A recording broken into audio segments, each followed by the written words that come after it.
अस्सलाम वालेकुम student, this is Asad Malik and I am your banking instructor. और आप हमें देख रहे हैं वी टीचर्स के प्लेटफॉर्म से, जो कि है पाकिस्तान का first free of cost learning platform, जो कि आपको देता है आपके कोर्स से रिलेटेड तमाम फ्री नोट्स, पीपीटी प्रेजेंटेशंस, आपके बुक के तमाम क्वेश्चंस के सॉल्यूशंस, आपके पास पेपर के तमाम क्वेश्चंस के सॉल्यूशंस और इवन क्विजेस भी एक ही प्लेटफॉर्म से।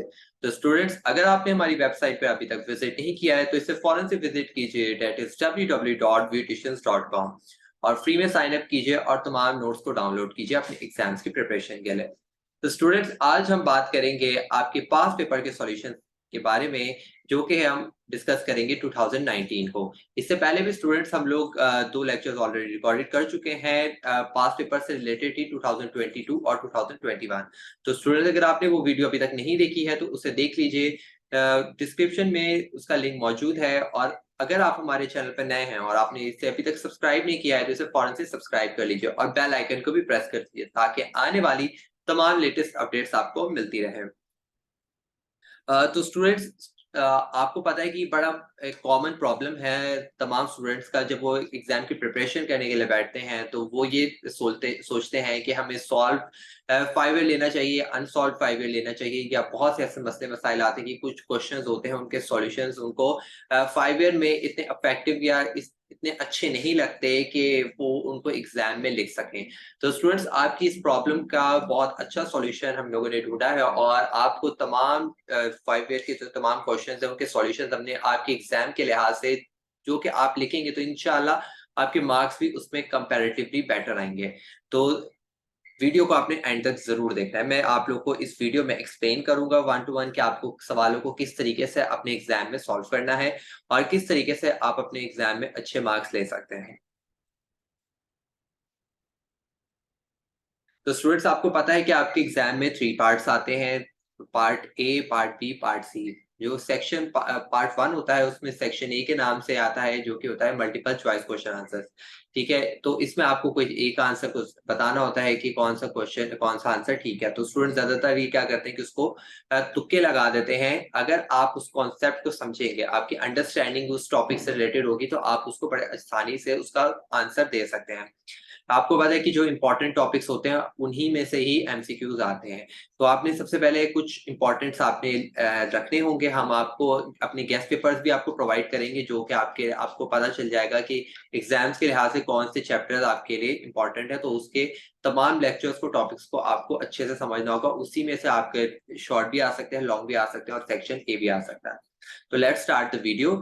स्टूडेंट्स, पहला सवाल है हमारे पास, open market operation is the method of. अच्छा, ये जो आप ओपन मार्केट ऑपरेशंस है, आपको सबसे पहले ये देखना होगा कि ये किसका पार्ट है।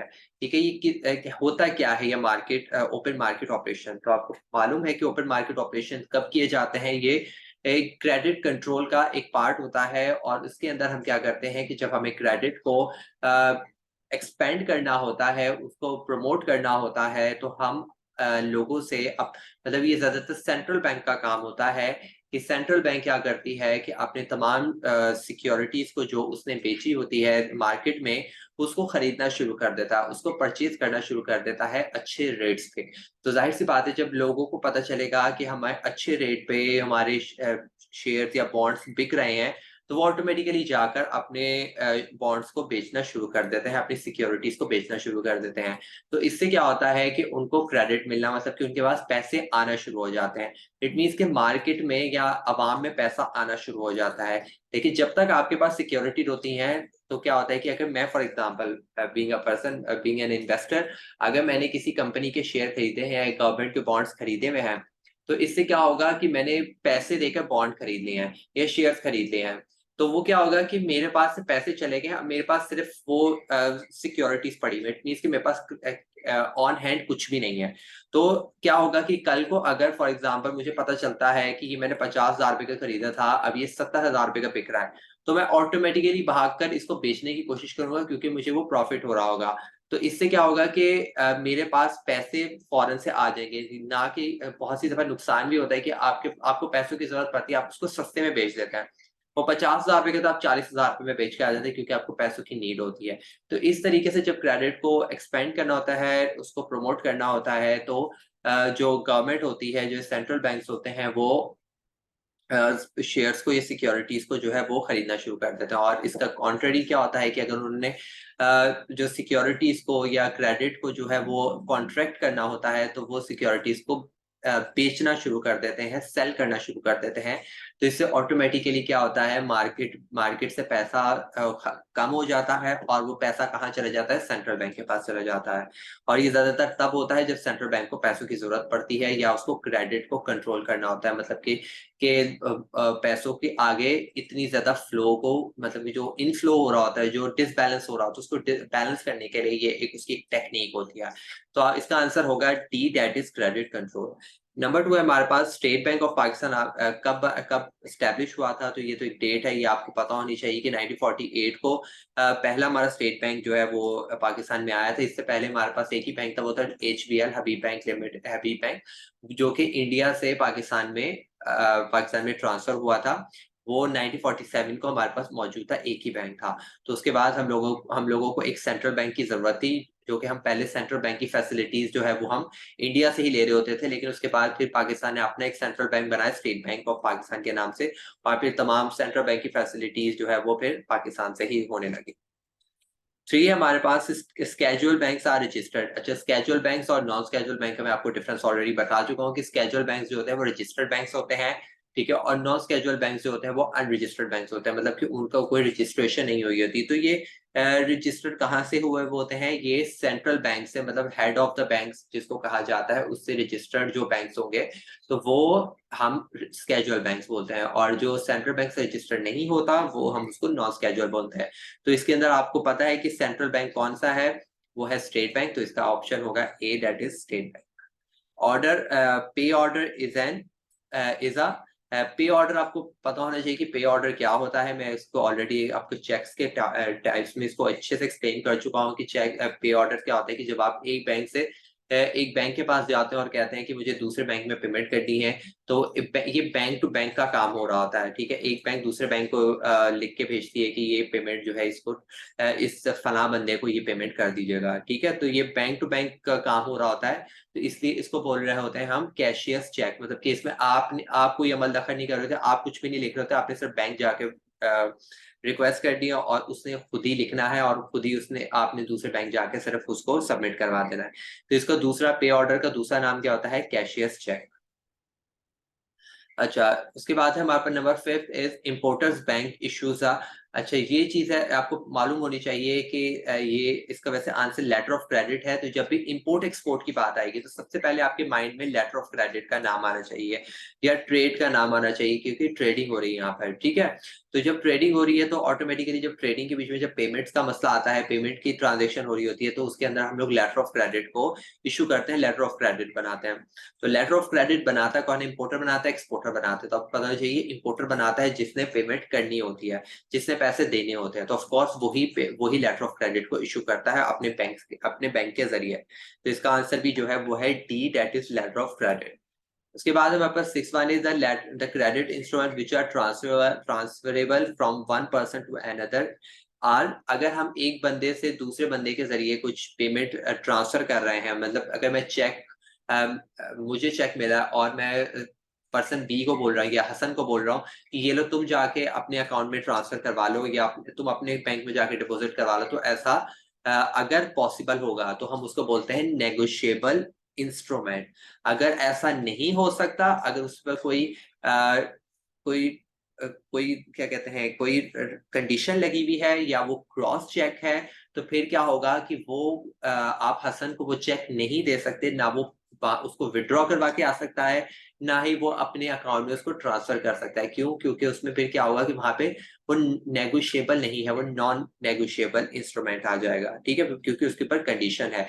और अगर कंडीशन नहीं होगा तो मतलब कि वो as a bearer cheque consider होगा, तो वो कोई भी बंदा जाके जिसके हाथ में चेक है वो उसको विड्रॉ करवा सकता है, ठीक है। तो उसके बाद है हमारे पास number 7 is central bank is the lender of last resort to. अच्छा, सेंट्रल बैंक किसको लोन दे रहा होता है, ये आपको मालूम है कि सबसे मतलब कि किसका लेंडर होता है सब लास्ट रिजॉर्ट का, वो होता है कमर्शियल बैंक का। कि कमर्शियल बैंक्स को जो भी फाइनेंशियल नीड की जरूरत पड़ती है, कुछ भी लोन्स की जरूरत पड़ती है, रीडिस्काउंटिंग ऑफ बिल ऑफ एक्सचेंज की जरूरत पड़ती है, तो कौन कर रहा होता है ये सारी फैसिलिटीज? सेंट्रल बैंक दे रहा होता है। किनको? कमर्शियल बैंक्स को। उसके बाद हमारे पास 8 one is always payable on demand. मतलब ये ऑप्शन दिए गए हैं rent payable, note payable, cheque और बिल पेबल। इनमें से कौन सी चीज हम लोग डिमांड पे हम लोग बनाते हैं? तो ऑफ कोर्स चेक बनाया जाता है डिमांड पे। ठीक है, कि जैसे कि लेटर ऑफ क्रेडिट जो है वो रिक्वेस्ट पे बनाया जाता है। ठीक है, तो जो हमारे पास होता है बिल ऑफ एक्सचेंज किस पे बनाया जाता है? वो ऑर्डर पे बनाया जाता है। ठीक है, उसके बाद हमारे पास जो प्रॉमिसरी नोट होता है वो प्रॉमिस पे बनाया जाता है। ठीक है, तो ये 4 अलग अलग अलग चीजें हैं। तो चेक किस पे बनाया जाता है? डिमांड पे बनाया जाता है। ठीक है, उसके बाद है number 9 is the bank deals with receiving deposits and advancing loans. कौन सा बैंक जो होता है वो रिसीव कर रहा होता है डिपॉजिट और एडवांस लोन्स कर रहा होता है? आपको मालूम है कौन से बैंक्स होते हैं? कमर्शियल बैंक्स होते हैं। क्योंकि जो बाकी दूसरे कंपैरेटिवली ऑप्शन है सेंट्रल बैंक, वो आपके डिपॉजिट्स नहीं ले रहा होता। वो किसके डिपॉजिट्स ले रहा होता है? वो बैंक रिजर्व ले रहा होता है कमर्शियल बैंक से। ठीक है, तो यहाँ पे बात हो रही है जनरल पब्लिक। तो जनरल पब्लिक से कौन से बैंक्स कनेक्टेड होते हैं? Commercial banks. State bank of Pakistan is a, आपके पास 4 ऑप्शंस हैं कि स्टेट बैंक ऑफ पाकिस्तान इनमें से कौन से बैंक में आता है। वो स्टैट्यूटरी बैंक होता है, कोऑपरेटिव बैंक होता है, चार्टर बैंक होता है, या पब्लिक बैंक होता है? पब्लिक बैंक नहीं हो सकता, क्योंकि पब्लिक बैंक वो होता है जो कि गवर्नमेंट के अंडर तो होता है, लेकिन वो सेंट्रल बैंक नहीं होता। ठीक है, तो मतलब कि वो मुल्क में एक बैंक नहीं होता है, वो मल्टीपल बैंक्स हो सकते हैं। वो बैंक की अलग अलग ब्रांचेस, कोई बैंक के बैंक्स हो सकते हैं, गवर्नमेंट के बैंक्स हो सकते हैं, लेकिन वो तमाम बैंक्स का बैंक नहीं हो सकता। ठीक है, वो सेंट्रल बैंक नहीं होता। तो चार्टर बैंक आपको पता है वो क्या होता है, कि जो प्रिंस या क्वीन किसी मुल्क का अगर कोई बैंक बनाते हैं तो उसको चार्टर बैंक बोलते हैं। कोऑपरेटिव बैंक जो कि बिजनेस पर्सन लोग बना रहे हैं, ठीक है, या बिजनेस के कुछ लोग कम्युनिटी मिलके कोई बैंक बना रही है। ठीक है, आगे सिर्फ फाइनेंशियल सर्विसेज को वो या किसी के लोन्स की फैसिलिटीज को देने के लिए, या किसी की फाइनेंशियल नीड को फुलफिल करने के लिए बनाए जा रही है कोऑपरेटिव बैंक। तो हमारे पास लास्ट बचता है स्टैट्यूटरी बैंक, जो कि मुल्क में एक बनाया जाता है तमाम मुल्क की इकोनॉमी को, फाइनेंशियल सिस्टम को संभालने के लिए, तमाम बैंक्स के ऑपरेशंस को संभालने के लिए जो बैंक बनाया जाता है उसको हम स्टैट्यूटरी बैंक कहते हैं। और हमारे पास कौन सा बैंक है? वो सेंट्रल बैंक है, दैट इज स्टेट बैंक। तो इस तरीके से आपने इसका जवाब देना होता है, कि खुद ही उस टाइम पे उस सिचुएशन को समझना, उसकी डेफिनेशन समझनी है कि किसकी कौन सी डेफिनेशन है। अगर आपको ऑप्शंस का मतलब पता है कि 4 अगर ऑप्शंस हैं और उनकी डेफिनेशन आती है, तो ऑटोमेटिकली आप जो ऊपर क्वेश्चन है उसको आप खुद डाल सकते हैं कि ये किस ऑप्शन में ये आंसर आएगा।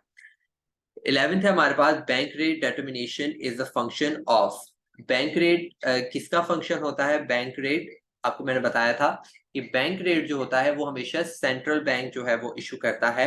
और इंटरेस्ट रेट कौन इशू करता है? वो कमर्शियल बैंक करता है, जो कि वो आपके साथ डीलिंग जब कर रहा होता है ना, या बिजनेस पर्सन के साथ, जब भी अपने अकाउंट होल्डर्स के साथ, या जिनको वो लोन दे रहा है, या बिजनेस पर्सन जिनके साथ भी वो डीलिंग कर रहा है, तो वो इंटरेस्ट रेट पे काम कर रहा होता है। लेकिन जब वो सेंट्रल बैंक के साथ काम कर रहा है तो वहां पर क्या होगी?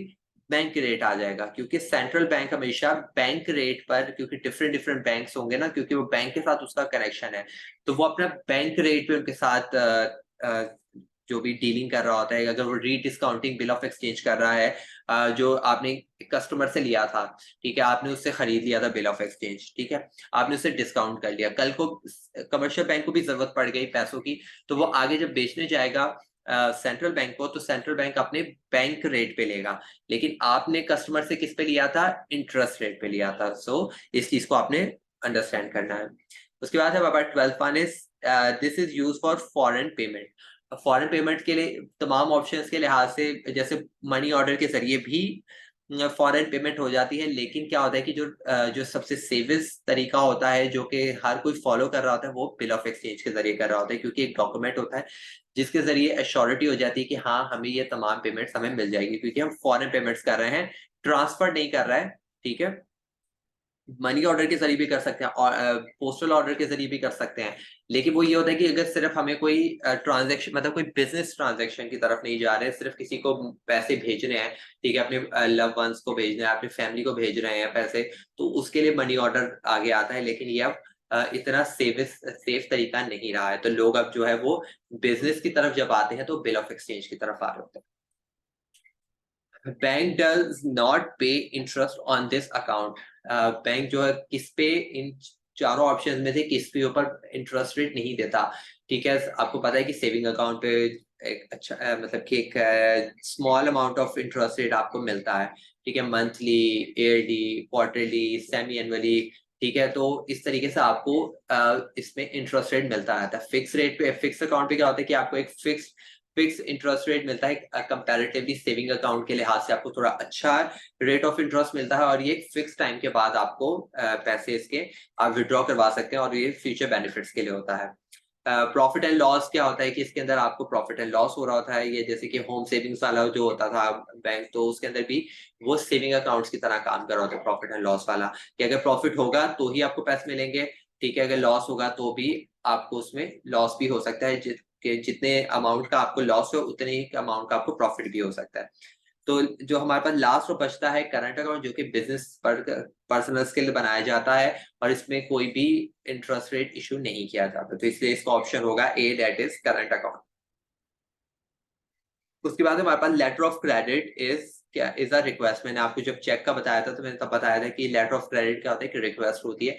आप अपने बैंक, अपने मुल्क के बैंक में जाते हैं और जाके बोलते हैं कि मुझे फलां मुल्क के साथ जो है वो ट्रेडिंग करनी है, और उस बंदे को वहां, वो पाकिस्तान में बैठा हुआ, मैं चाइना में हूँ, तो मुझे पाकिस्तान के बंदे से कुछ मंगवाना है, तो मैं यहाँ से पेमेंट करना चाहता हूँ, आप जो है मुझे लेटर ऑफ क्रेडिट इशू करें।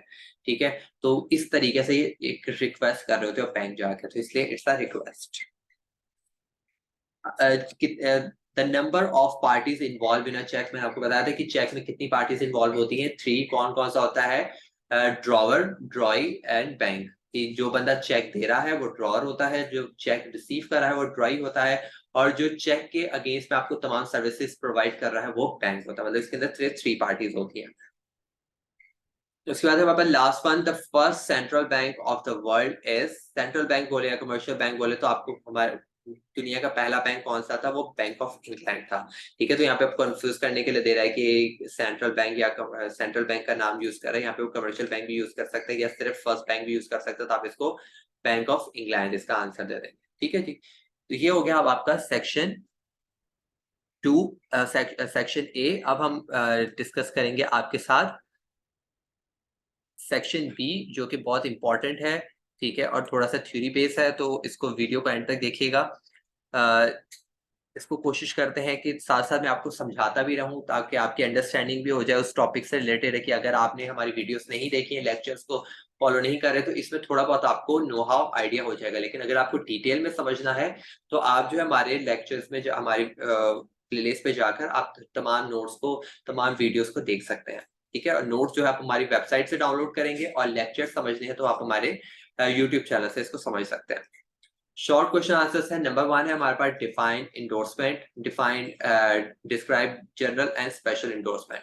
यहाँ पे वो डेफिनेशन मांग रहा है इंडोर्समेंट की, और उसके बाद कह रहा है कि स्पेशल और जनरल इंडोर्समेंट का के बारे में बताएं। तो इट मींस कि आपने कोशिश करना है कि इसको हाफ पेज तक सिर्फ इसको डिस्क्राइब करें, ज्यादा लंबा नहीं घसीटना है। जितना आप वर्ड टू वर्ड इस बात को लिखेंगे, उतना आपका क्वेश्चन जो है वो इफेक्टिव हो जाता है। स्टूडेंट्स क्या समझते हैं कि अगर उसने रिक्वायरमेंट ज्यादा मांग ली है, तो आप जो है इसको बहुत ज्यादा लेंथी ले जाते हैं। नहीं, अगर वो ज्यादा चीजें मांग रहे हैं, तो आपको बल्कि वो होना चाहिए कि मैं इसको शॉर्टली लिख सकता हूँ, वर्ड टू वर्ड 1 से 2 लाइन्स के अंदर भी मैं इसको एक्सप्लेन कर देता हूँ, तो ये मेरा एक हाफ पेज तक पहुंच जाएगा। तो वो ज्यादा अच्छा रहता है। सिर्फ वो एक चीज के बारे में पूछते हैं तो वो ज्यादा मुश्किल होता है कि उसको आप कितनी लेंथ भी उसको तकरीबन करें। ठीक है, आपको पता है इंडोर्समेंट क्या होता है? इंडोर्समेंट जो है बिल ऑफ एक्सचेंज का पार्ट होता है, कि अगर अब मैं एक सेलर हूँ और एक बायर है।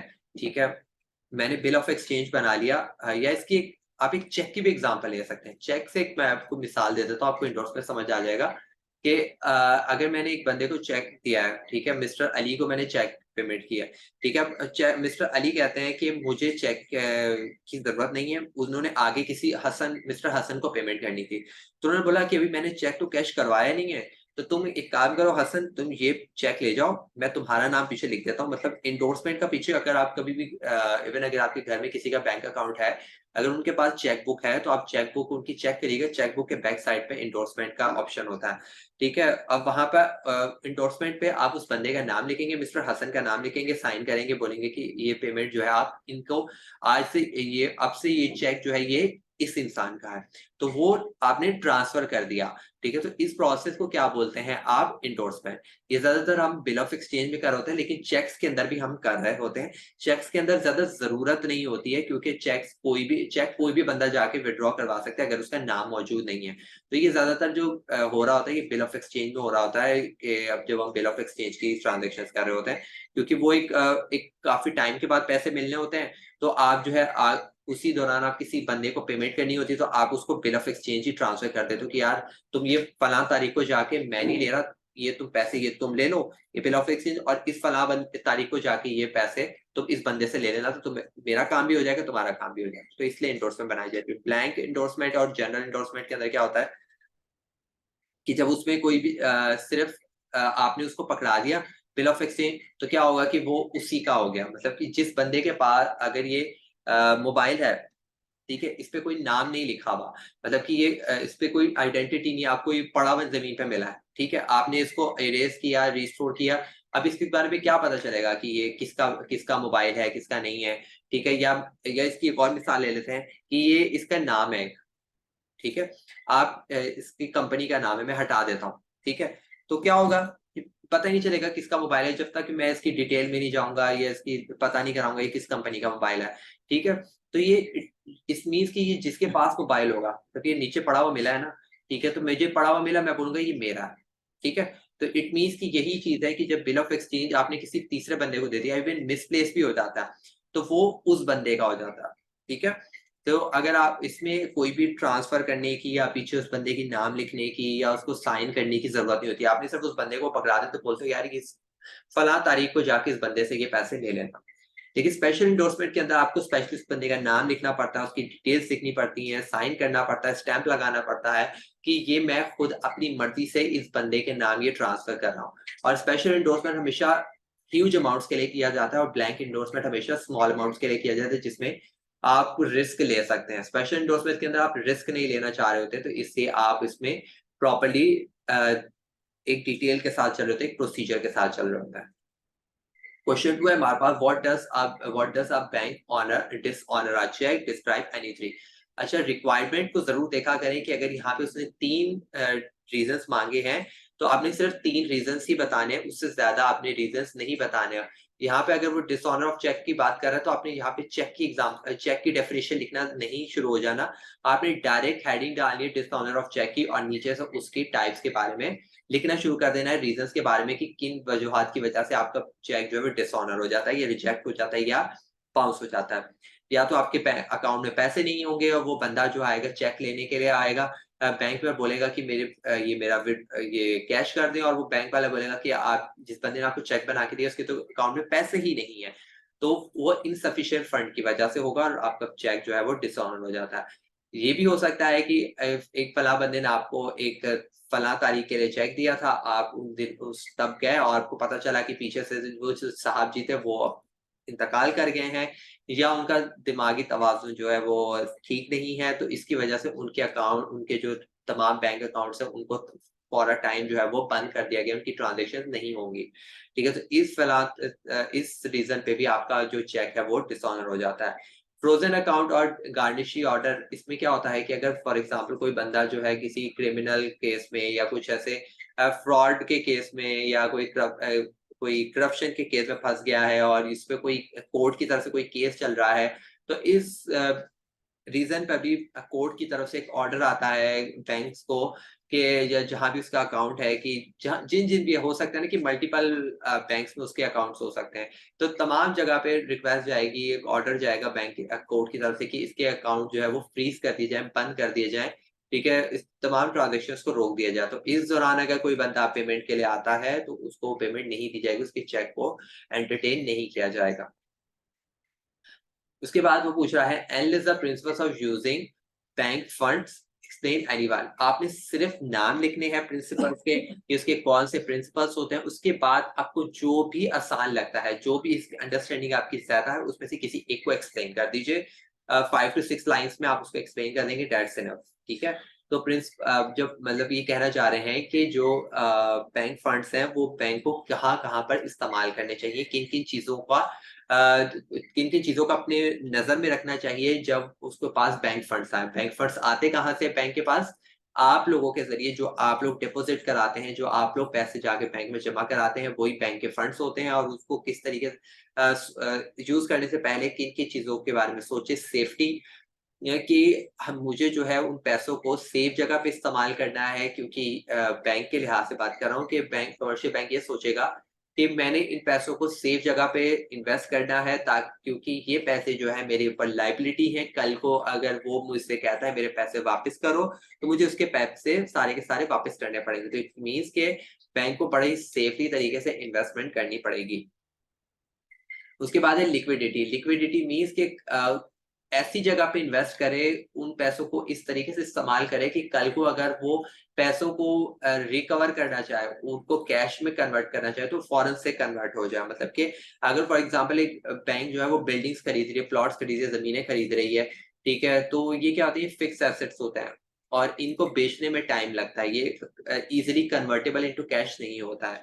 ठीक है, तो इससे क्या होगा कि अगर कल को पैसों की जरूरत पड़ेगी तो वो टाइम लग जाएगा एक अमाउंट के लिए, कि थोड़ा इंतजार कर लेते हैं, या उसका कोई क्लाइंट नहीं, उसका कोई कस्टमर नहीं मिल रहा वो चीज बेचने का, तो यहाँ पर ये लिक्विडिटी का प्रॉब्लम आ जाएगा। तो इसलिए बैंक्स को चाहिए कि वो ज्यादातर शेयर्स या सिक्योरिटीज को खरीदे, ताकि क्योंकि ये क्या होता है, ये इजीली कन्वर्टेबल इनटू कैश होते हैं, और जैसे ही अगर जरूरत पड़ती है बैंक को, तो बैंक ये अ, यही चीज आगे इशू कर देता है, शेयर ही आगे बेच देते हैं, बॉन्ड्स ही आगे बेच देते हैं, डिबेंचर्स ही आगे बेच देते हैं, या इनको मार्केट में बेच के इनकी जगह कैश भी ले सकते हैं।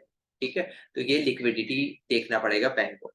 डाइवर्सिटी मीन्स कि किसी एक बैंक, किसी भी एक जगह पे या बिजनेस पे या किसी वेंचर पे एक ही जगह पे सिर्फ पैसे सारे इन्वेस्ट ना करे, different different venture, different different businesses पे पैसे इन्वेस्ट करे, प्रोजेक्ट्स पे, ताकि अगर एक जगह से नुकसान हो तो बाकी जगह से वो बचा रहे। ये ना हो कि उसने सारे के सारे पैसे एक ही जगह पे इन्वेस्ट कर दिए, तो और अगर वो जगह पे लॉस होगा तो उसके सारे के सारे पैसे गए। प्रॉफिटेबिलिटी की वो ये देखे कि अगर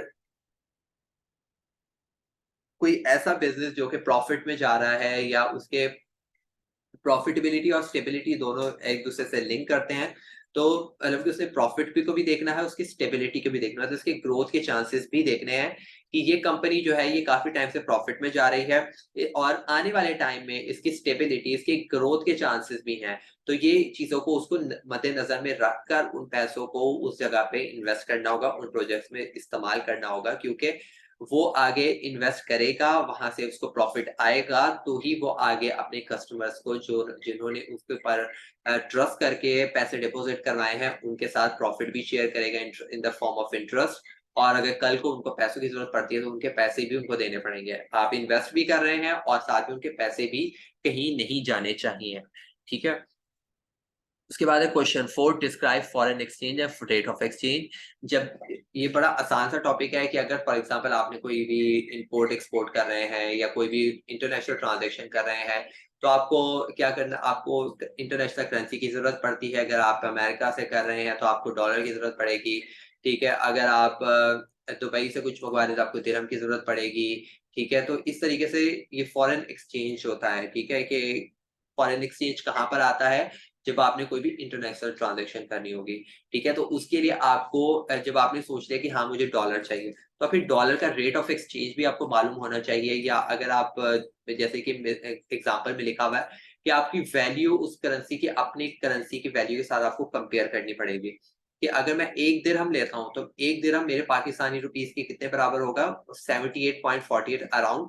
ये 78 टू 79 रुपीस का एक दिरहम मुझे पड़ेगा। तो मुझे इस लिहाज से उसकी पेमेंट चीज़ों को खरीदना होगा, ये इस तरीके से मुझे ट्रांज़ैक्शंस करनी होंगी। या अगर मैं किसी को उससे कोई बार्गेनिंग कर रहा हूँ, तो मैंने दिरहम के लिहाज से सोच के कि मैं अगर इतने दिरहम कम करवाऊँगा तो मुझे पाकिस्तानी इतना फ़ायदा होगा। क्योंकि जब आप इम्पोर्ट एक्सपोर्ट कर रहे हैं, कोई बिज़नेस कर रहे हैं, तो उसके ऊपर आपने उस उसके मुल्क के लिहाज को, उसके रेट ऑफ इंटरेस्ट को देख के, रेट ऑफ एक्सचेंज को देख के अपने रेट को देखना है और इस तरीके से आपने ट्रांजेक्शन करनी होगी। और उसके फिर उसी लिहाज से, क्योंकि जाहिर सी बात है कि उसकी अमाउंट बड़े है, उसके पैसे की वैल्यू ज्यादा है, तो आपकी वैल्यू जो है कि वो ऑटोमेटिकली श्रिंक हो जाती है। तो आपने कोशिश करना है कि इसके अंदर जितना आप अपने मुल्क के जो एक्सपोर्ट को बढ़ाएंगे, तो इस लिहाज से आपके जो फॉरेन एक्सचेंज है उसमें पॉजिटिविटी आती है। और जितनी आप चीजें जो है इंपोर्ट करवा रहे हैं, तो ऑटोमेटिकली क्या होगा कि आप इतने ज्यादा पैसे दे रहे हैं, लेकिन आगे क्या चीज मिल रही है, वो इतनी सी चीज मिल रही है, क्योंकि वो आगे आपको महंगी मिलती है। ठीक है, अगर आप जैसे कि आपको पता होगा कि अगर आपकी फैमिली से कोई लोग बाहर हैं, ठीक है, तो अगर वो अमेरिका में है, कोई दुबई में है, सऊदीया में है, तो वो आपको जो है वहां के लिहाज से उनकी सैलरी बड़ी बेसिक सी नॉर्मल सी सैलरी होती है। लेकिन जब वो यहाँ पर आपको पैसे भेजते हैं, तो वो रेट ऑफ एक्सचेंज, मतलब कि जब आप उन पैसों को जब एक्सचेंज कराते हैं, तो वो अच्छे खासे पैसे बन जाते हैं। और क्या होता है कि वो उधर के पैसों के लिहाज से सोच रहे होते हैं, लेकिन जब वो यहाँ पे ट्रांजेक्शन करनी होती है, तो फिर वो यहाँ के पैसों के लिहाज से सोचते हैं कि पाकिस्तान जाके ये पैसे कितने बनेंगे। लेकिन वही पैसे जब वो उधर इस्तेमाल करेंगे, तो उनको फिर वहां के लिहाज से सोचना होगा। ठीक है, तो ये कुछ छोटा सा टॉपिक है, इसको इतना डिटेल में समझने की जरूरत नहीं है। ये आपको मैं जब कल लेक्चर आएगा, या अगर वैसे ये लॉन्ग में आता नहीं है, लेकिन अगर ये लॉन्ग में आएगा तो फिर मैं आपको इंशाल्लाह इसको डिटेल में भी समझाऊंगा। चैप्टर क्वेश्चन 5 है आपका, differentiate between debit card and credit card. बड़ा ही कॉमन टॉपिक है ये, आपके लेक्चर के लिहाज से नहीं, बुक के लिहाज से, वैसे आपकी नॉर्मल आपकी डेली रूटीन के लिहाज से भी आप ये नाम काफी ज्यादा सुनते आ रहे हैं। ठीक है, और सुनते रहेंगे आगे आने वाले टाइम में भी, कि डेबिट कार्ड क्रेडिट कार्ड में फर्क क्या होता है। बहुत से स्टूडेंट्स को ये मालूम नहीं होता कि इनमें फर्क क्या होता है, क्योंकि दिखने में ये दोनों सेम लगते हैं। ठीक है, तो होता क्या है कि डेबिट कार्ड जो होता है वो एक अकाउंट होल्डर का होता है। ठीक है, अगर मेरा मेरा फैसल बैंक में अकाउंट है, मिजान बैंक में अकाउंट है, तो मेरा वो बैंक जो है मुझे एक डेबिट कार्ड इशू कर देगी मेरी रिक्वेस्ट पे कि मैं मुझे ये डेबिट कार्ड चाहिए, मुझे पेमेंट्स करनी होती है, वो मुझे डेबिट कार्ड दे देगी। लेकिन एक बिजनेस पर्सन है, ठीक है, उसके पास बैंक में कभी बैंक में पैसे रहते हैं, कभी नहीं रहते, कभी और उसके बैंक में अगर 1 लाख रुपए होता है, तो उसके ट्रांजेक्शन 2-2, 3-3 करोड़ रुपए की करनी पड़ती है। मैं एक मिसाल दे रहा हूँ। ठीक है, तो क्या होगा कि अब मेरे अकाउंट में तो मैं डेबिट कार्ड तो इस तरीके से इस्तेमाल करता हूँ कि अगर मेरे अकाउंट में जितने पैसे, मैं सिर्फ उसी में से इस्तेमाल कर सकता हूँ। कभी अगर आपके अकाउंट में 50,000 रुपए है, तो आप उसमें से 60,000 रुपए की पेमेंट नहीं कर सकते।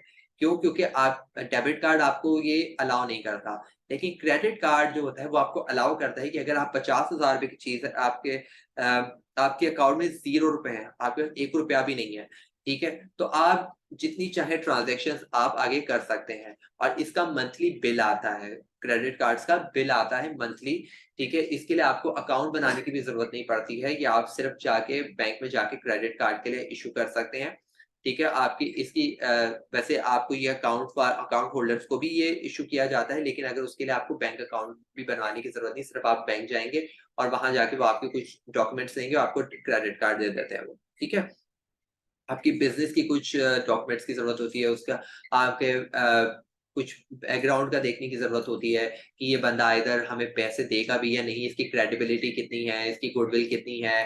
ठीक है, तो इस लिहाज से ये जो है क्रेडिट कार्ड चलता है। तो क्रेडिट कार्ड एक तरफ से समझे कि आपको उधार दिया जा रहा है, बैंक आपको उधार देता है कि भाई तुम्हें पूरे महीने में जितनी पेमेंट्स करनी है तुम करो, जो एंजॉय करना है करो, at the end of the month मैं तुमसे पैसे लेने आऊंगा, और इन रिटर्न मैं थोड़ा सा तुमसे इंटरेस्ट रेट चार्ज करूंगा, क्योंकि मैं तुम्हें सर्विसेज दे रहा हूँ।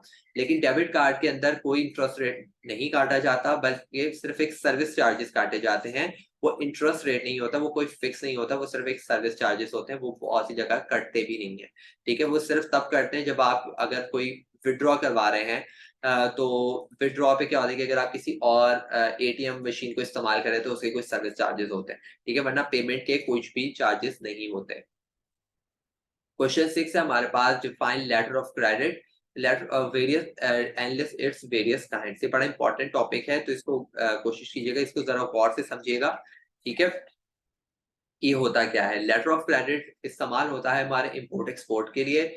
जब एक बंदा एक कंट्री से दूसरी कंट्री के इंसान के साथ कोई भी ट्रांजेक्शन कर रहा होगा, कोई भी बिजनेस बिजनेस कर रहा होगा, तो उसके अंदर हमें लेटर ऑफ क्रेडिट की जरूरत पड़ती है। मैं पाकिस्तान में बैठा हूँ, मुझे एक चाइना के बंदे को कुछ भेजना है, ठीक है। चाइना का बंदा कहता है कि तुम पाकिस्तान से ये एक जीन्स बना के मुझे भेजो, ठीक है। तो क्योंकि आपको पता है कि पाकिस्तान की डेनिम जो है वो पूरे वर्ल्ड में मशहूर है, और पाकिस्तान से पूरे पूरे दुनिया में जो है वो डेनिम एक्सपोर्ट हो रही है, ठीक है। तो क्या होता है कि इस दौरान क्या होगा कि चाइना का बंदा अपने बैंक जाएगा, ठीक है, चाइना के किसी भी बैंक पे चले जाएगा, वहां जाके रिक्वेस्ट करेगा कि मुझे एक लेटर ऑफ क्रेडिट बना कर दें, क्योंकि मुझे फला बंदा जो है वो पाकिस्तान में रहता है, उसके साथ मुझे बिजनेस, उससे कुछ सामान मंगवाना है, और इन रिटर्न वो मुझ पे ट्रस्ट नहीं कर रहा है, और ट्रस्ट करेगा भी नहीं। मतलब एक प्रोसीजर है कि क्योंकि आप किसी बंदे को जानते नहीं है, ठीक है, दूसरे मुल्क में, तो वो एक बैंक ही होता है जो बीच में गारंटी देता है कि हाँ ठीक है, तुम लोग ट्रांजैक्शन करो इंपोर्ट एक्सपोर्ट वाली, और मैं बीच में पेमेंट वाला पार्ट प्ले करूंगा, कि भाई मैं तुम लोग की गारंटी देता हूँ कि तुम लोग की जैसी चीजें एक दूसरे के पास पहुंचेंगी तो दूसरे बंदे को पेमेंट मिल जाएगी। तो इससे क्या होगा कि मैं उस बंदे को चीजें भेजूंगा, और इन रिटर्न मुझे पेमेंट वो बंदा नहीं देगा, वो पेमेंट ऑलरेडी बैंक को दे चुका होगा, मुझे पेमेंट कौन करेगा, बैंक देगा। मैं बैंक से पूछूंगा कि मेरी पेमेंट अभी तक मुझे मिली नहीं है। तो इसके कुछ टाइप्स हैं। सबसे पहले revocable and irrevocable letter of credit. अच्छा, इसमें होता है क्या है कि अगर फॉर एग्जांपल कि मैं बैंक है उसके पास, हमने बैंक को एक अथॉरिटी दे दी है, क्योंकि बैंक के ऊपर है कि बैंक जो है उस लेटर ऑफ क्रेडिट को एक्सेप्ट भी कर सकता है, रिजेक्ट भी कर सकता है, ठीक है। मैंने चीजें भेज दी, लेकिन आगे से मतलब कि मैंने चाइना चीजें भेज दी, अब मैं बैंक जा रहा हूँ, बैंक जाके कहता हूँ कि भाई मेरी पेमेंट दे दे हम, तो वो आगे से रिजेक्ट कर देता है कि नहीं, आपका लेटर ऑफ क्रेडिट जो है वो एक्सेप्ट नहीं हुआ है, ठीक है। तो ये ड्यू टू एनी रीजन हो सकता है, उसमें रिजेक्शन के क्या रीजन हो सकते हैं, डॉक्यूमेंटेशन के रीजन हो सकते हैं, या मेरा सामान वहां पहुंचा नहीं है, या वो डैमेज हो गया है, ड्यू टू एनी रीजन के जिसकी वजह से बैंक को अथॉरिटी दे दी गई है, ठीक है। बैंक बीच में इन्वॉल्व हो रहा है हर चीज के। लेकिन इरिवोकेबल के अंदर हम लोग बैंक को सिर्फ एज अ डमी इस्तेमाल करते हैं, ठीक है, बैंक के पास ये अथॉरिटी नहीं होती है, ठीक है। बैंक का सिर्फ काम होता है वहां चीज पहुंच गई, अगले बंदे को पेमेंट मिल जाएगी, ठीक है। तो रिवोकेबल के अंदर हम बैंक को गारंटर के साथ साथ हम उसको इन्वॉल्व भी कर रहे हैं, लेकिन इरिवोकेबल के अंदर हम बैंक को इन्वॉल्व नहीं कर रहे हैं, सिर्फ बैंक को सिर्फ एक पैसों के लिए इस्तेमाल कर रहे हैं, कि वो सिर्फ एक एक बंदे से दूसरे बंदे तक चीज पहुंच जाए, और वो उसी टाइम जो है कुछ डॉक्यूमेंटेशन रिक्वायर्ड होती है, कुछ डॉक्यूमेंट्स की जरूरत होती है, और उसके बाद वो रिसीव करने के बाद वो जो है बैंक जो है उसको पैसे दे देता है। Stand by letter of credit का क्या मतलब होता है कि अगर फॉर एग्जाम्पल के मतलब कि जो मैंने सामान भेज दिया, लेकिन मुझे पेमेंट नहीं मिल रही है ड्यू टू एनी रीजन, ठीक है। तो वो अब क्या बन कि डिले हो रहा है, ठीक है, और बैंक इंतजार कर रहा है कि जो है वो जो चाइना वाला बंदा है मुझे पेमेंट आके करेगा, तो मैं पाकिस्तान में जो बंदा असद वेट कर रहा है मैं उसकी पेमेंट करूं। लेकिन काफी टाइम गुजर जाता है, वो जो चाइना वाला बंदा है वो बैंक को पेमेंट आके नहीं कर रहा है। तो क्या होगा कि भाई बैंक ने तो बीच में गारंटी ली थी, अब मैं तो बैंक को ही पकड़ूंगा ना कि भाई तुमने तो गारंटी ली थी, तुम मेरे पैसे दो। तो फिर यहाँ पे stand by, as a stand by क्या होगा कि बैंक जो है उसके बिहाफ पे मुझे पेमेंट कर देगा, कि चलो ठीक है यार, तुम जो है आजाद हो जाओ, मैं इसको निपट लूंगा, ठीक है। तो ये जहाँ ये काइंड जो होती है, इसमें बैंक जो है बड़ा इंपॉर्टेंट रोल प्ले कर रहा होता है। वो मेरा रिस्क, मुझे मेरा रिस्क हटा देता है, और सारा रिस्क वो अपने कंधों पे ले लेता है, ठीक है। कि फिर वो जाने और उसका काम जाने, वो उस बंदे को देख लेगा कि तुम भाई तुम पेमेंट लेट क्यों कर रहे हो, जैसे जैसे वो लेट पेमेंट करेगा बैंक उसके ऊपर रेट ऑफ इंटरेस्ट बढ़ाता जाएगा, ठीक है। उसके ऊपर चार्जेस बढ़ाते बढ़ाते उस बंदे को फिर एक्स्ट्रा पेमेंट देनी पड़ेगी पेनल्टी के तौर पे, अगर वो टाइम पे पेमेंट नहीं दे रहा। उसके बाद हमारे पास confirm versus unconfirm letter of credit. इसमें भी यही होता है कि श्योरिटी का सीन होता है, कि अगर मुझे नहीं पता कि चाइना का कोई बैंक है, वो छोटा सी कोई ब्रांच होगी, मुझे उस पर ट्रस्ट नहीं है, मैं कहता हूँ यार आप लेकिन वो चाह रहे हैं कि मैं उसी बैंक के जरिए आपको पेमेंट करूं, तो मैं कहूंगा कि यार आप जो है ना अपने बैंक, अपने मुल्क के किसी बड़े कोई गवर्नमेंट बैंक के जरिए मुझे उसकी गारंटी दिलवाएं। तो उसमें बैंक की ही गारंटी की जरूरत पड़ेगी। अगर अगर यहाँ पे हमारे पास कौन से गवर्नमेंट बैंक होंगे, नेशनल बैंक हो गया, यूनाइटेड बैंक हो गया, ठीक है। तो फैसल बैंक के मैं बताता हूँ कि फैसल बैंक के जरिए मैं आपको पेमेंट करूंगा। वो कहता है मैं नहीं जानता फैसल बैंक को, मुझे आपके बैंक का नाम पता है कि आपके गवर्नमेंट बैंक से नेशनल बैंक, यूनाइटेड बैंक है, तो आप जो है इनकी गारंटी दिलवाएं। अब मैं नेशनल बैंक जाऊंगा, नेशनल बैंक या मैं अपने बैंक चलाऊंगा फैसल बैंक को भी, वो भाई वो बंदा मान नहीं रहा है। वो कह रहा है कि आप किसी अपने से ऊंचे, अपने से बड़े किसी बड़े बैंक की गारंटी है। तो फिर वो रिक्वेस्ट भेजेगा यूनाइटेड बैंक और नेशनल बैंक को, और नेशनल बैंक जो है वो गारंटी लेगा उस बैंक की। इट मीन्स के बैंक की भी गारंटी ली जा रही है। आपकी तो आपकी गारंटी एक इशुइंग बैंक लेगा, और इशुइंग की गारंटी एक कंफर्मिंग बैंक लेगा। ठीक है, इनका नाम याद रखिएगा कि जो आपकी गारंटी ले रहा होता है, जो बीच में बैंक इन्वॉल्व होता है, उसको आप इशुइंग बैंक बोलते हैं, जहां पे आप जिससे आप जाके लेटर ऑफ क्रेडिट इशू करवा होते हैं। लेकिन अगर उस इशुइंग बैंक की भी कोई गारंटी ले रहा होता है तो उसको हम कंफर्मिंग बैंक बोल रहे होते हैं, जो कि बैंक का भी बैंक होता है। वो स्टेट बैंक भी हो सकता है या उस कंट्री का सेंट्रल बैंक भी हो सकता है। कि अगर ड्यू टू रीजन अगर ये बैंक आपको पेमेंट नहीं करता है तो हम आपको पेमेंट कर देंगे। ठीक है, तो ये कंफर्म लेटर ऑफ क्रेडिट के अंदर होता है, लेकिन अनकंफर्म लेटर ऑफ क्रेडिट के अंदर ये फैसिलिटी मौजूद नहीं होती। इसके अंदर कंफर्मिंग बैंक गारंटी नहीं ले रहा होता। ट्रांसफरेबल लेटर ऑफ क्रेडिट के अंदर क्या होता है कि अगर मैं अपना लेटर ऑफ क्रेडिट किसी को बेचना चाह रहा हूँ, वैसे जो लेटर ऑफ क्रेडिट होता है ये कोई नेगोशिएबल या ट्रांसफरेबल इंस्ट्रूमेंट नहीं होता, लेकिन अगर अगर ये इसको ट्रांसफर करना चाहता है तो उसके ऊपर इसको स्पेसिफिकली मेंशन करना पड़ेगा कि ये ट्रांसफरेबल लेटर ऑफ क्रेडिट है।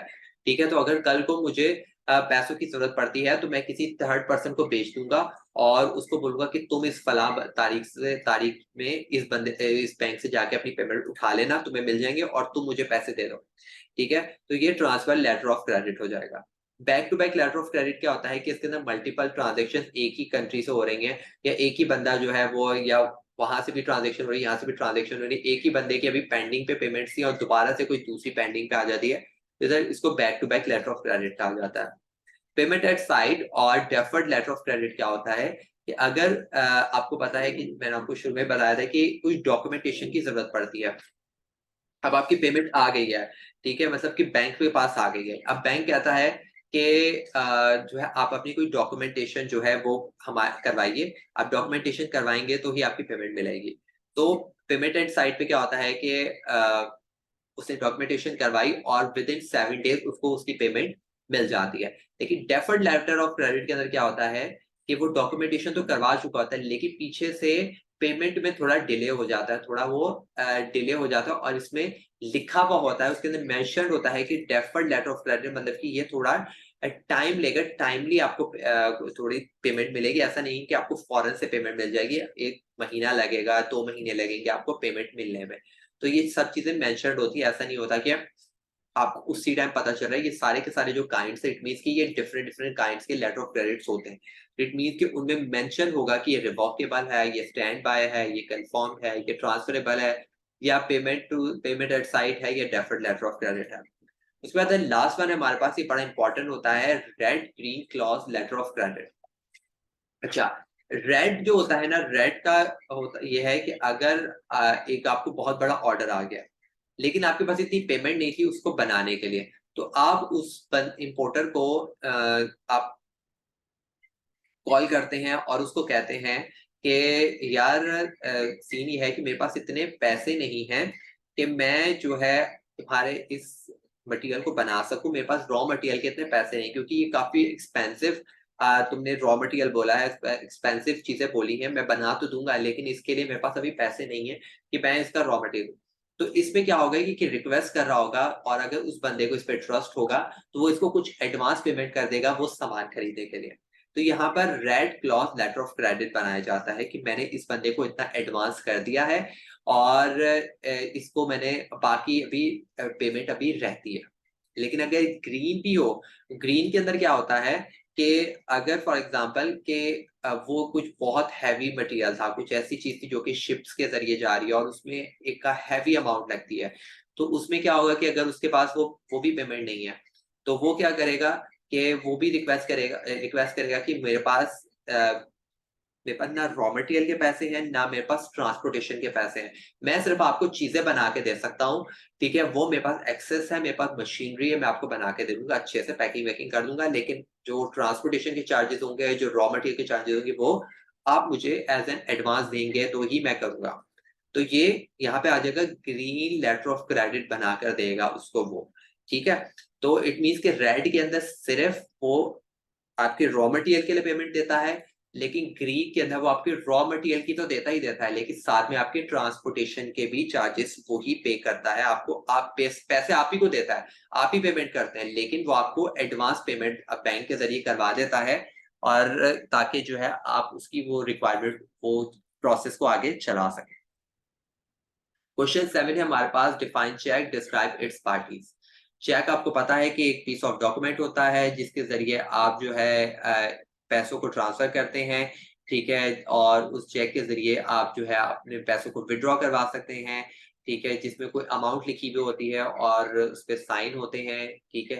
तो ये चेक ये एज अ क्रेडिट इस्तेमाल किया जाता है, क्रेडिट इंस्ट्रूमेंट होता है, ठीक है। और ये आप इशू तब करते हैं जब आप अगले बंदे को कैश नहीं देना चाह रहे होते, आप उसको चेक देना चाहिए, क्योंकि आपके पास उस टाइम पे कैश अवेलेबल नहीं होता, या आप फॉर सिक्योरिटी रीजंस आप चेक देते हैं, या कोई फ्यूचर डेट के लिए आप उसको चेक दे रहे होते हैं, ठीक है। तो मतलब आप उसको उसी टाइम पे नहीं करना चाह रहे होते, तो इसलिए आप चेक देते हैं। इसके अंदर 3 पार्टीज इन्वॉल्व होती हैं, ड्रॉवर, ड्रॉई और बैंक। ड्रॉर वो होता है जो चेक को इशू करता है, ड्रॉई जो उस चेक को एक्सेप्ट कर रहा होगा या उसको विड्रॉ करवा रहा होगा, और बैंक कौन होगा? Bank is a third party जो कि उस इन लोगों को बीच में सर्विसेज प्रोवाइड कर रहा होगा। उसके बाद हमारे पास question 8, that is define central bank, describe the central banks functions of issuing और issuance of currency notes. Central bank आपका जो होता है आपके मुल्क का बैंक होता है, जो कि एक आपके तमाम मुल्क के बैंकिंग सिस्टम को और इकोनॉमी को और मॉनेटरी पॉलिसी को मैनेज कर रहा होता है, ठीक है। तमाम बैंक्स का ये बैंक होता है, और तमाम बैंक्स को इससे रजिस्टर्ड होना जरूरी है, और इंटरनेशनल प्लेटफॉर्म पर तमाम अपने मुल्क की इकोनॉमी को संभालना, अपने मुल्क के नोट्स को, करेंसी नोट्स को मैनेज करना, सब सेंट्रल बैंक का काम होता है। इसके अंदर सिर्फ वो एक ही फंक्शन के बारे में पूछ रहा है, वो इशुएंस ऑफ करेंसी नोट्स, तो हम बात भी सिर्फ उसी की करेंगे कि in an economy, central bank have the sole authority to print money. Every central bank in the world participate in the issuance of currency to the economy.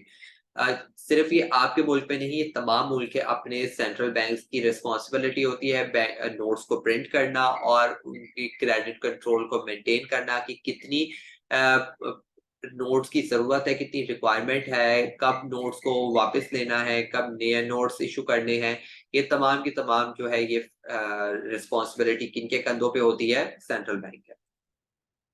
Number 9 है describe current account and fix deposit account. Current accounts वो होते हैं जो कि traders, business honours और entrepreneurs की कोई need को फुलफिल करने के लिए बनाया जाता है, जिनको अपनी ट्रांजैक्शंस को बहुत फ्रीक्वेंटली करना पड़ता है, मतलब कि उनके जो ट्रांजैक्शन होती है वो डे टू डे, कभी विदड्रॉ, कभी डिपॉजिट, इस तरह की चीजें, पैसों की ट्रांसफर, ठीक है, रिसीव हो रहे हैं, उनको पेमेंट्स आ रही हैं उनको, तो ये सारी की सारी चीजें हो रही होती हैं, जिसकी वजह से तो उनका अकाउंट जो है ना बड़ा ही हर टाइम हलचल में रहता है।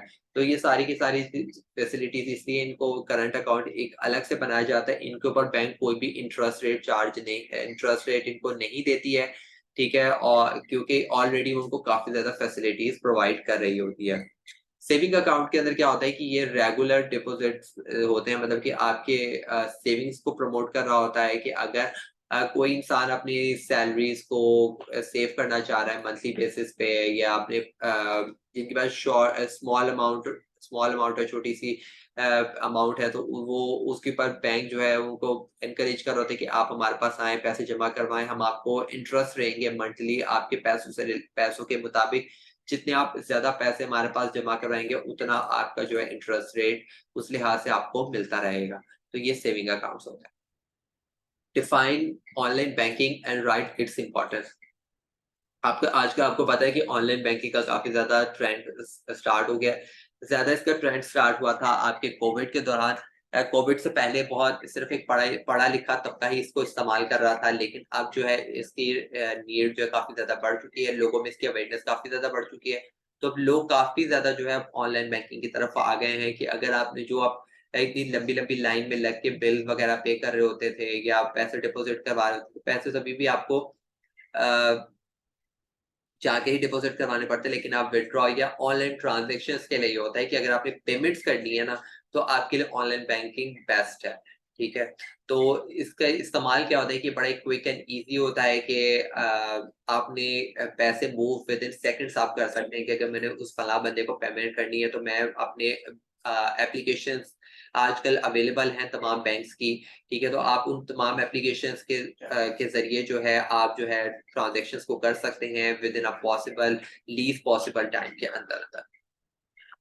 उसके बाद हमारे पास section C detail question answers का, इसको आप थोड़ा डिटेल में इसको एक्सप्लेन करेंगे। तमाम नोट्स जो हमारी वेबसाइट पे मौजूद हैं, तो वहाँ आप इसको इसकी एक्सप्लेनेशन देख सकते हैं। यहाँ पे हम आपको थोड़ा बहुत सिर्फ जो है इसका आइडिया दे देंगे कमर्शियल बैंक्स के फंक्शंस क्या होते हैं। सबसे पहले तो आप कमर्शियल बैंक्स बताएंगे कि कमर्शियल बैंक होते क्या हैं। कमर्शियल बैंक्स वो बैंक्स होते हैं जो कि आपके डिपॉजिट्स को एक्सेप्ट कर रहे होते हैं और इन रिटर्न आपको लोन्स को जो है वो एडवांस कर रहे होते हैं, आपको लोन प्रोवाइड कर रहे होते हैं और इंटरेस्ट रेट चार्ज भी कर रहे होते हैं। इंटरेस्ट रेट आपको पे भी कर रहे होते हैं आपको इन द फॉर्म ऑफ के जब in return of your deposits.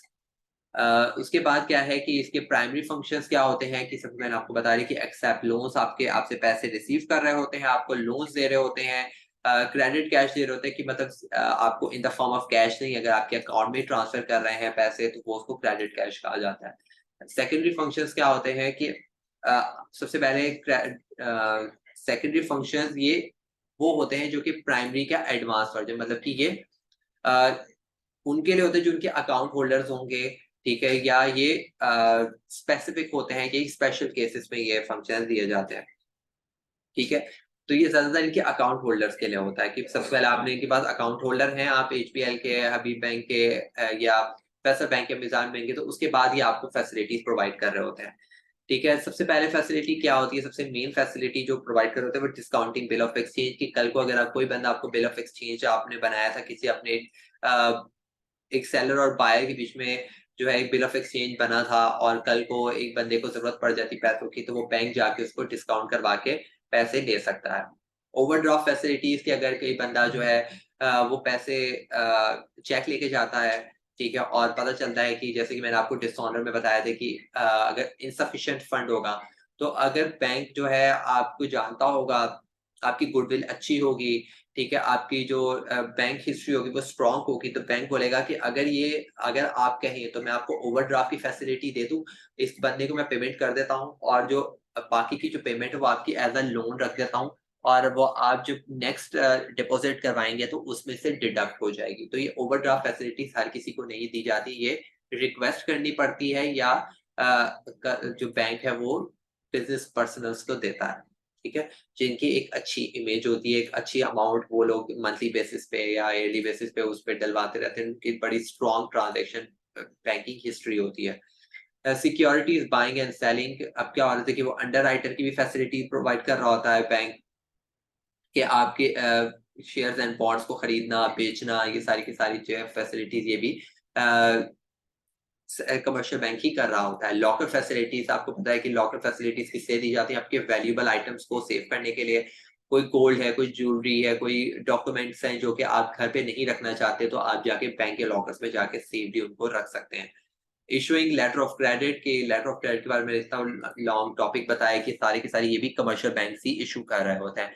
Credit cards भी कमर्शियल बैंक से दे रहे होते हैं, डेबिट कार्ड्स, उसके बाद एजेंसी सर्विसेज, कि अगर मेरे बिहाफ पे, एक कंपनी के बिहाफ पे, अगर मैं कोई बैंक को जाके कोई बोलूंगा कि मेरे बिहाफ पे आप ये फैसिलिटी, आप ये एज एन एजेंट काम करें, कि अगर मैं एक यूनिवर्सिटी का मालिक हूँ लेकिन मैं नहीं चाह रहा कि बच्चे आके मुझे जो है मेरी पेमेंट करें या यूनिवर्सिटी आके पेमेंट करें, तो मैं एक बैंक को एलोकेट कर दूंगा, उनको ये सर्विसेज को दे दूंगा, बोलूंगा कि आप इस स्टूडेंट्स को वाउचर बना के देंगे आपके बैंक का और सारी की सारी पेमेंट्स आप जो है अपने पास रखेंगे, आपके पास ये अथॉरिटी होगी। तो वो एज एन एजेंसी सर्विसेज होती है, जैसे कि आप बैंक में जाके आपने किसी भी बैंक अकाउंट, किसी भी बैंक की ब्रांच में जाके आप बिल वगैरह आजकल पे कर रहे हैं ना, तो पहले आपको जाके, ऐसा नहीं होता था, आपको पहले जाके वही उन्हीं के ऑफिस जाके जो है वो बिल पे कराना पड़ता था, अब आप किसी भी बैंक में जाके अपने बिल को पे कर सकते हैं। तो ये क्या फैसिलिटीज प्रोवाइड करेंगे कमर्शियल बैंक, ये एजेंसी सर्विसेज प्रोवाइड कर रही है।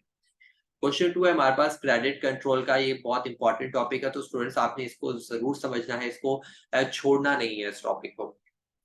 कि क्रेडिट कंट्रोल होता है क्या है कि जब आपके मुल्क में लोन्स, बेसिकली लोन को इंडिकेट कर रहा है कि लोन या कोई भी क्रेडिट, कोई भी उधार, ठीक है, पैसों की ट्रांजैक्शन को कंट्रोल करने के लिए, पैसों के कंट्रोल को कौन कंट्रोल कर रहा होता है, कौन कंट्रोल कर रहा होता है, सेंट्रल बैंक। मैंने आपको बताया था कि आपके मुल्क की क्रेडिट कंट्रोल कौन कर रहा होता है, सेंट्रल बैंक। आपके तमाम इकोनॉमी को, फाइनेंशियल सिस्टम को, कमर्शियल बैंक्स को कौन कंट्रोल करेगा, सेंट्रल बैंक ही। सेंट्रल बैंक का काम होगा कि चीजें जो है वो बैलेंस में चले। अगर इकोनॉमी खराब जा रही है तो सेंट्रल बैंक को कुछ ना कुछ स्टेप्स लेने पड़ेंगे। तो वो कुछ स्टेप्स इसमें से होते हैं जो कि आपको इमरजेंसी के बेसिस पे ही करने पड़ते हैं, और कुछ होते हैं वो रेगुलर बेसिस पे चल रहे होते हैं। इसकी 2 टाइप्स हैं, ठीक है? ये शॉर्ट में भी आ सकता है, क्वांटिटेटिव, क्वालिटेटिव का वर्ड आपने ज़रूर अपने माइंड में रखना है कि जनरल को क्वांटिटेटिव भी कहा जाता है और सेलेक्टिव को क्वालिटेटिव कहा जाता है। तो ये किसी नाम से भी अगर आपको शॉर्ट में आते हैं तो आपने ये सिर्फ उसके नीचे जो टाइप्स है सिर्फ आपने उसको एक्सप्लेन करना होगा। जनरल में हमारे पास है bank rate policy. Bank rate policy वो होती है जो कि सेंट्रल बैंक कमर्शियल बैंक से चार्ज करती है, और तो फिर कमर्शियल बैंक जो हमसे चार्ज करती है वो क्या होता है, वो इंटरेस्ट रेट होता है। और जो सेंट्रल बैंक कमर्शियल बैंक से चार्ज करेगा दैट इज बैंक रेट। कि अगर कल को कमर्शियल बैंक को कोई लोन की जरूरत पड़ेगी तो वो बैंक रेट पर सेंट्रल बैंक से लोन ले सकती है, या अगर रीडिस्काउंटिंग बिल ऑफ एक्सचेंज करना है तो वो बैंक रेट पे करेगी। उसके बाद है ओपन मार्केट ऑपरेशंस, या आपके एमसीक्यूज में सबसे पहले मैंने समझाया था कि अगर वो क्रेडिट को प्रमोट करना चाह रहे हैं, एक्सपेंड करना चाह रहे हैं, तो वो अपने जो सिक्योरिटीज है उनको आप सिक्योरिटीज को खरीदना शुरू कर देंगे। और अगर उसको कॉन्ट्रैक्ट उसको डिस्करेज करना चाहेंगे कि वो क्रेडिट को कंट्रोल करना चाह रहे हैं और कॉन्ट्रैक्ट करना चाह रहे हैं, तो वो सिक्योरिटीज को बेचना शुरू कर देंगे, ठीक है?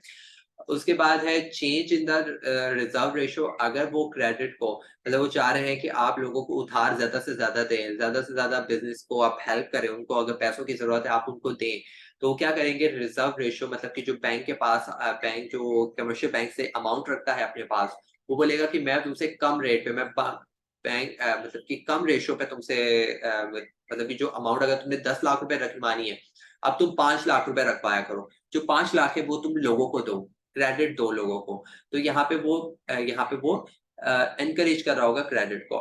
लेकिन अगर वो बोले कि नहीं भाई, अब जो तुम 10 लाख रुपए दे रहे थे अब तुम्हें 20 लाख रुपए मेरे पास जमा करवाना पड़ेगा, तो इसके क्या होगा कि जो 10 लाख रुपए वो जब सेंट्रल बैंक अपने पास रख लेगा तो वो ऑटोमेटिकली जो क्रेडिट लोगों को देना था वो कम हो जाएगा। जब कमर्शियल बैंक के पास पैसे ही नहीं होंगे तो वो कहाँ से देगा?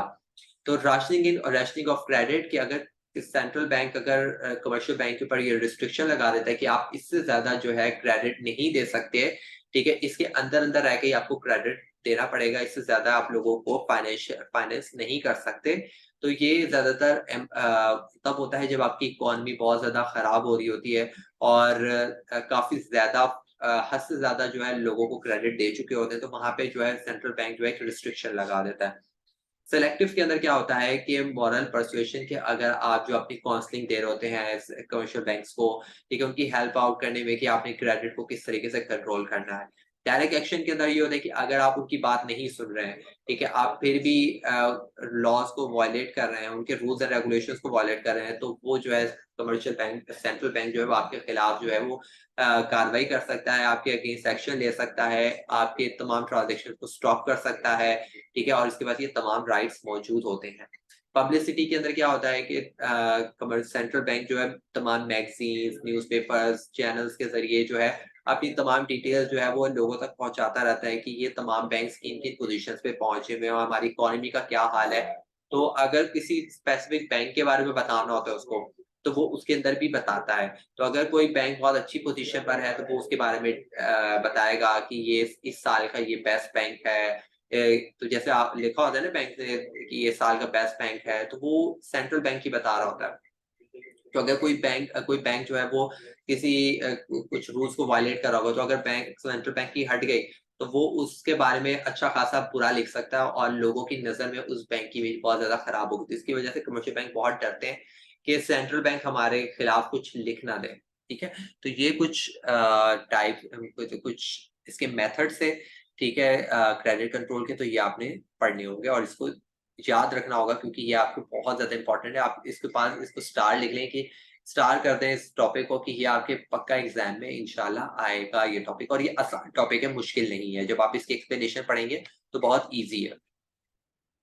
Last one is कि define bank funds, what their profitable and non-profitable uses। इससे पहले हमने पढ़ा था कि बैंक फंड जो है, जो कि हम लोग को लोगों से डिपॉजिट्स मिलते हैं, हम उसको जो है वो हमारे पास लाइबिलिटी होती है।